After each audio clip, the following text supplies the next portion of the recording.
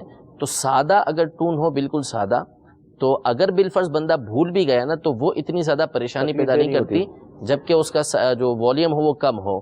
تو بہرحال نماز کے لیے جب بندہ آئے تو اس کو اولاً یہی اہتمام کرنا چاہیے کہ یا تو موبائل بند ہی کر دے، یہی سب سے بہتر ہے، یا کم از کم اس کو سائلنٹ کر دے. اور اگر ممکن ہو اور گھر قریب ہے یا دکان قریب ہے جہاں سے وہ آ رہے تو بندہ موبائل اپنے ساتھ لے کر ہی نہ ہے کہ نہ رہے گا بانس نہ بجے گی بانسری، کہ وہ نہ بھولنے کا سلسلہ ہوگا نہ کوئی اور معاملہ ہوگا. تو اگر ایسا ممکن ہے تو موبائل لے کر ہی نہ ہے. اچھا، یہ اب جیسے موبائل بجا، اب ہوتا یہ ہے کہ بعض کو میں نے خود بھی دیکھا اور آپ نے بھی ملاحظہ کیا ہوگا کہ وہ عملے کثیر سے اس کو بند کرتے ہیں اور نماز بھی پوری کر لیتے ہیں، نکالتے ہیں باقاعدہ، بٹن بند کرتے ہیں پھر رکھتے ہیں. اب اس کے لیے کیا فرمائیں گے؟ یہ تو ہو سکتا ہے کسی کی تقلید کے اندر کر رہے ہوں، کسی کو دیکھ کر اس طرح کر رہے ہوں، تو ایسا نہیں ہے بہرحال کہ اس طریقے سے کوئی موبائل نکالے عمل کثیر کے ذریعے. نہیں، ایسے عمل کے ذریعے کہ دور سے کوئی دیکھے جس کو پتہ نہ ہو کہ یہ نماز کے اندر ہے تو وہ دیکھ کر یہی کہے گا کہ یہ نماز میں نہیں ہے. ایسا عمل وہ کر رہا ہے، تو ایسے عمل کے ذریعے اگر اس نے موبائل کو بند کیا، جیسا آپ بتا رہے کہ موبائل نکالا باقاعدہ اس کو جو ہے وہ بند کیا، تو یہ تو عمل کثیر کی صورتیں بن جاتی ہیں. اور عمل کثیر بن گیا تو پھر اس صورت میں تو نماز فاسد ہو جائے گی، نماز دوبارہ پڑھنا پڑے گی. اگر موبائل کو عمل قلیل کے ذریعے مثلاً ہاتھ بندھے ہوئے ہیں اور آپ کا موبائل یہاں پر ہے، اس کو یوں آپ نے بٹن دبا کے بند کر دیا ہلکے سے، تو ٹھیک ہے. اور اگر واقعی ٹون اس کی اتنی بلند ہے کہ اپنی یا دوسروں کی نماز کے اندر جو وہ پریشانی ہو رہی ہے اور کسی طریقے سے اس کو بند کرنا ممکن نہیں، تو اب نماز توڑ کے اس کو بند کرنا پڑے گا. توڑنے کا حکم ہے، توڑیں، اس کو بند کریں، پھر دوبارہ سے اپنی نماز پڑھیں. ٹھیک. ہمارے نثار بھائی تھے، مرد کی یعنی مرد کے حوالے سے کہ اس کا گھر میں نماز پڑھنا کیسا، جماعت کو اگر وہ ترک کر رہا ہے؟ اب دیکھیں اس کی تو بہت ساری صورتیں بنیں گی. مرد جس کے قریب میں مسجد ہے، صحیح العقیدہ امام کی، صحیح القرات امام کی، یعنی امام شرائط پر پورا ہے، ایسے امام کی مسجد وہاں پر موجود ہے جس کے پیچھے وہ نماز پڑھ سکتا ہے، پھر اس کے بعد وہ گھر کے اندر نماز پڑھتا ہے، بلا عذر شرعی جو ہے وہ جماعت چھوڑتا ہے، تو ایسا شخص تو گناہ گار ہے، اس کو توبہ کرنا ہوگی. اور اگر کوئی عذر ہے یا کسی وجہ سے اس کی جماعت چھوٹ گئی ہے، اب اس نے مسجد کی جگہ گھر کے اندر نماز پڑھی تو نماز اس کی ہو جائے گی، لیکن اولا یہی ہے کہ مسجد کے اندر ہی وہ نماز ادا کرے. لیکن یہ کہ اگر جماعت اس پر واجب ہے تو پھر تو اس کا جماعت کو چھوڑنا یہ گناہ کا سبب ہوگا، کیونکہ جماعت جو ہے وہ واجب ہے اور واجب کا ترک جو ہے وہ گناہ ہوا کرتا ہے۔ جی اگلی کال دیجیے گا۔ السلام علیکم۔ وعلیکم السلام ورحمۃ اللہ وبرکاتہ۔ میرا نام ارشد ذکی ہے اور میں لندن سے بول رہا ہوں۔ مجھے سوال یہ کرنا تھا کہ جو لوگ حج کر کے آتے ہیں وہ کیا ان کو لازمی ہے کہ اپنے نام کے آگے حاجی لگائیں یا پھر صرف نہ لگوائیں؟ پلیز مجھے بتائیے گا۔ انشاءاللہ عرض کرتے ہیں۔ جی میرا نام ہے ڈاکٹر وحید الزمان، میں یہ سچا مانسیرا سے بول رہا ہوں، اور میں یہ پوچھنا چاہتا ہوں کہ اب سبحان اللہ پڑھتا ہوں، اگر نبی اسلام کے لیے پڑھوں یا صحابہ اکرام کے لیے پڑھوں یا انبیاء اکرام کے لیے سبحان اللہ پڑھوں، تو اس کے بارے میں آپ مجھے جواب دیں کہ ان کے یہ جو سبحان اللہ پڑھتا ہوں کیا یہ ثواب ان کو پہنچا ہے یا نہیں پہنچا، اس بارے میں انشاءاللہ۔ جی اگلی کال۔ میں غلام فرید بات کر رہا ہوں، جعفر آباد بلوچستان سے سر۔ مسئلہ یہ ہے سر، ایک ہم لوگ جمعے کی نماز پڑھ رہے تھے، وہاں پہ عالم صاحب نے فرمایا کہ جمعے کی نماز کے بعد جیسے ہم لوگ 4 رکعت سنت پڑھتے ہیں، 2 رکعت پھر سنت 2 رکعت نفل، تو اس نے کہا پہلے آپ 2 رکعت سنت پڑھیں گے تو اس کے بعد 4 رکعت سنت پڑھیں گے پھر 2 رکعت نفل پڑھیں گے۔ پہلے تو ہم لوگ یہ ایسے پڑھتے تھے، پہلے 4 رکعت سنت 2 رکعت سنت 2 رکعت نفل، لیکن ابھی وہ کہہ رہے ہیں کہ نہیں 2 رکعت پہلے سنت پڑھی جائے گی، بعد میں 4 رکعت سنت 2 رکعت نفل، تو اس کے طریقہ کار کے بارے میں پوچھنا تھا۔ انشاءاللہ عرض کرتے ہیں۔ جی اگلی کال۔ میں مرکز الاولیاء لاہور سے علی ابطاری بات کر رہا ہوں۔ میرا سوال یہ ہے کہ اسلامی بہنوں کی نماز پڑھتے وقت کونیاں زمین پر ٹچ ہوں یا نہ؟ انشاءاللہ عرض کرتے ہیں۔ اپنے نام کے ساتھ حج کرنے کے بعد حاجی لگانا، یہ کہ حاجی لگانا کیسا ہے تو یہ خود سوچ لیں کہ وہ کیوں لگا رہے ہیں حاجی اپنے نام کے ساتھ۔ اگر ریاکاری مقصود ہے، دکھانا مقصود ہے، لوگوں کو بتانا مقصود ہے کہ میں نے حج ادا کیا ہوا ہے، تو ظاہر ہے کہ ایسی صورت میں تو حاجی لگانا یہ ممنوع ہے، اس کی اجازت نہیں ہے۔ تو حاجی بہرحال لگانا ضروری نہیں ہے، اور لگانے سے بچنا ہی بندے کو چاہیے کہ وہ اپنے نام کے ساتھ بلا وجہ شرعی جو ہے وہ حاجی نہ لگائے۔ ہاں کوئی ضرورت ہے، کسی نے سوال کیا ہے یا کوئی ایسی بات، یعنی کوئی ایسی ضرورت آئی ہے اس طرف کہ اس کو بتانا پڑ رہا ہے، تو پھر وہاں پر اپنے لیے حاجی کا لفظ استعمال کر سکتا ہے، ورنہ اس کو استعمال نہیں کرنا چاہیے۔ بہرحال جس طرح نماز فرض ہے اس طرح حج بھی فرض ہے۔ ہاں نمازی اپنے نام کے آگے نمازی نہیں لگائے گا، زکوٰۃ دینے والا آپ کے اپنے آگے جو ہے وہ مزکی نہیں لگائے گا، یا روزہ رکھنے والا اپنے آگے صائم نہیں لگائے گا، روزہ دار نہیں لگائے گا، تو ایسی کوئی ضرورت نہیں ہے۔ ٹھیک۔ ڈاکٹر صاحب تھے ہمارے، غالباً انہوں نے یہ کہا تھا کہ سبحان اللہ وغیرہ جو کہتے ہیں یہ اس کا ایصال ثواب انبیاء کو ان کو پہنچتا ہے؟ بالکل، جو بھی آپ نیکی کریں گے تو وہ مخلوق میں جس کو چاہیں، یعنی جو نیک لوگ ہیں، جو مسلمان ہیں، ان کو آپ جو ہے وہ ایصال ثواب کر سکتے ہیں، مسلمانوں کو ایصال ثواب کیا جا سکتا ہے۔ تو جو بھی مسلمان ہیں اور جو انبیاء کرام علیہم السلام ہیں، صحابہ کرام علیہم الرضوان ہیں، اہل بیت اطہار ہیں، ان تمام کو ہر طرح کی نیکی کا ثواب جو ہے بندہ ایصال کر سکتا ہے، اس میں کوئی حرج نہیں ہے۔ اچھا، ایصال ثواب کے حوالے سے ایک مروجہ جو نظام ہے ہمارے یہاں، پانی رکھتے ہیں اور مٹھائی رکھتے ہیں، یہ بھی ایک ایصال ثواب کا انداز ہے؟ ہاں بالکل کیا جا سکتا ہے۔ اور دوسرا یہ کہ میں اگر سبحان اللہ کہتا ہوں اور یہ کہتا ہوں کہ بھئی اس کا ثواب پہنچے، تو یہ بھی ایصال ثواب ہی ہے؟ بالکل، اصل میں ایصال کا مطلب پہنچانا۔ صحیح ہے۔ ثواب جو اس نیکی کرنے پر بدلہ ہمیں ملا ہے اللہ تبارک و تعالیٰ کی طرف سے، وہ ہم پہنچا رہے ہیں کہ ہم نے یہ نیک کام کیا، اللہ تبارک و تعالیٰ ہمیں اس پر جو ہے وہ بدلہ عطا فرما رہا ہے، ثواب عطا فرما رہا ہے، وہ ہم جو ہے وہ دیگر افراد تک پہنچا رہے ہیں۔ تو جتنے تک پہنچائیں گے انشاءاللہ ثواب ہمارا کم نہیں ہوگا، انشاءاللہ بڑھتا ہی رہے گا۔ اور وہ جو طریقہ رائج اس حوالے سے، اس میں بھی کوئی حرج نہیں ہے، یعنی کھانا رکھ کے سامنے جو ہے وہ تو قرآن پاک کے اندر موجود ہے کہ اللہ کا نام جس چیز پر لیا گیا ہے اس کو تم کھاؤ، تو اللہ کا نام ہی لیا جا رہا ہے نا۔ کھانا سامنے رکھا ہوا ہے، پانی سامنے رکھا ہوا ہے، اس پر جو ہے وہ اللہ کا نام لیا گیا، تو اس کے اندر برکتیں ہی پیدا ہوں گی۔ تو وہ کھانا کسی کو کھلانا جس سے اس کا دل خوش ہوگا تو انشاءاللہ اس کا ثواب بھی ملے گا، اور اس کو پہنچانا بھی جو ہے وہ جائز ہے۔ ٹھیک۔ کسی عالم صاحب نے جمعے کی سنتوں کی ترتیب شاید چینج کر دی، تو ذرا آپ صحیح اگر ارشاد فرمائیں۔ دیکھیں یہ تو بہرحال انہوں نے جو کہا ہے اس کی وجہ وہ بیان کریں گے، ورنہ تمام کی تمام کتابوں کے اندر جو جمعے کی نماز کا طریقہ لکھا ہوا ہے، جو سنت پڑھنے کا ترتیب جو لکھی ہوئی ہے وہ یہی ہے کہ اگر کسی پہلے 4 رکعت سنت، پھر اس کے بعد جو ہے وہ 2 فرض جمعے کے پڑھے جائیں گے، پھر 4 رکعت سنت جمعے کے بعد کی، پھر اس کے بعد 2 رکعت سنت جمعے کے بعد کی، پھر 2 رکعت نفل پڑھے جائیں گے۔ یہ جو کہنا ہے کہ 2 رکعت پہلے سنتیں پڑھی جائیں گی پھر اس کے بعد 4 رکعتیں پڑھی جائیں گی، تو ایسا نہیں ہے۔ ہاں ممکن ہے کہ انہوں نے اس طرح کہا ہو کہ جو جمعے سے پہلے کی 4 سنتیں ہیں وہ اگر کسی کی چھوٹ جاتی ہیں، اب اس کو 4 سنتوں کو کب پڑھنا چاہیے، تو اس میں بعض علماء نے یہ ترتیب بیان کی ہے کہ پہلے 4 سنتیں پڑھیں بعد کی، پھر اس کے بعد 2 سنتیں پڑھیں بعد کی، پھر جو پہلے رہ گئی تھیں وہ 4 سنتیں بعد کی پڑھیں۔ ایسا نہیں ہے کہ جو 4 سنتیں جمعے کے بعد کی ویسے ہی ہیں ان کو آپ 2 سنتوں کے بعد کر دیں، ایسا نہیں، بلکہ 4 سنتیں پہلے، پھر اس کے بعد 2 سنتیں، پھر اس کے بعد 2 نفل، یہ پڑھے جائیں گے۔ بعض اوقات ایسا بھی ہوتا ہے کہ جمعہ کی جو نماز کا بیان ہوتا ہے نا، ہم لوگ آخر میں آتے ہیں، بہت اینڈ میں شریک ہوتے ہیں، تو بہتر یہ ہے کہ ڈائریکٹ ہی اگر عالم صاحب سے بات کر لی جائے اور ان سے پوچھ لیا جائے کہ میں نے یہ سنا، یہ سمجھا کہ آپ نے واقعی یہی فرمایا، تو اس سے غلط فہمیاں دور ہو جاتی ہیں، ورنہ اصل جواب ابھی آپ کو مل گیا کہ اس کی جو ترتیب ہے وہ کس طرح ہوتی ہے۔